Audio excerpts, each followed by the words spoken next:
La nouvelle année apporte aussi quelques changements aux mesures de la qualité de l'air dans le Grand Nancy. Depuis le 1er janvier, l'indice qui permet d'évaluer cette qualité a changé pour s'adapter aux normes européennes. Désormais, il prendra aussi en compte les plus petites particules fines. Valérie Odile, Olivier Bouillon.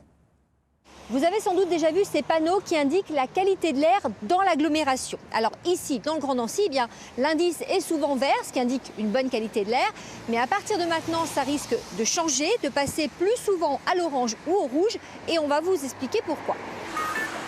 Voici l'un des 4 capteurs qui mesurent la pollution de l'air à Nancy, comme dans toutes les grandes villes. Pour évaluer l'indice de la qualité de l'air, le réseau national de surveillance Atmo incluait jusqu'ici 4 polluants. L'ozone, les oxydes d'azote, le dioxyde de soufre et les PM10, les particules fines les plus grosses. Mais depuis le 1er janvier, un nouveau polluant est entré dans le calcul. Dans le nouvel indice, nous prenons en compte les particules PM2,5 qui sont émises par les voitures et aussi le chauffage au bois.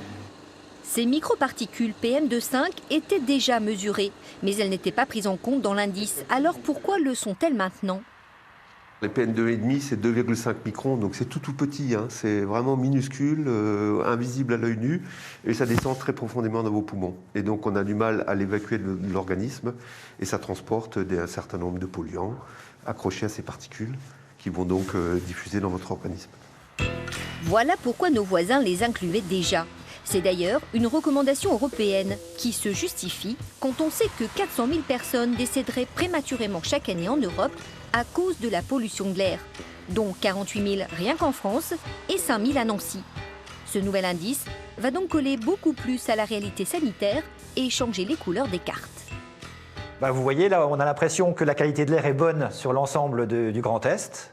On l'a considérée comme bonne sur l'ensemble du Grand Est avec les anciens indices, alors que maintenant, on se rend compte qu'on a une qualité de l'air dégradée sur une grosse partie de l'Alsace.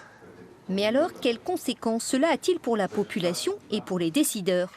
Au CHU de Nancy, ce nouvel indice est un véritable outil de prévention, comme nous l'explique cet allergologue, d'autant plus que les seuils maximums ont été abaissés.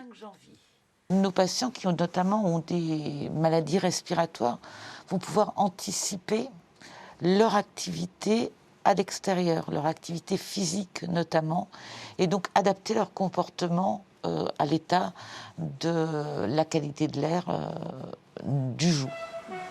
Des indices plus réalistes donc, et qui doivent aussi faire réagir les élus.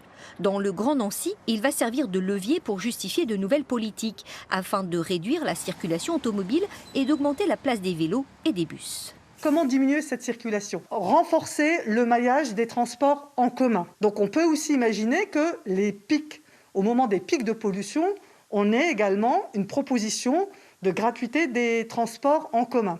Et puis, sur Nancy, on a un grand projet de piétonisation. La piétonisation, ça permet aussi également de diminuer la circulation automobile. Il restera ensuite aux citoyens à s'approprier cet indice pour changer eux aussi leur comportement, en gardant en tête que la France se fait régulièrement taper sur les doigts pour sa mauvaise gestion de la qualité de l'air.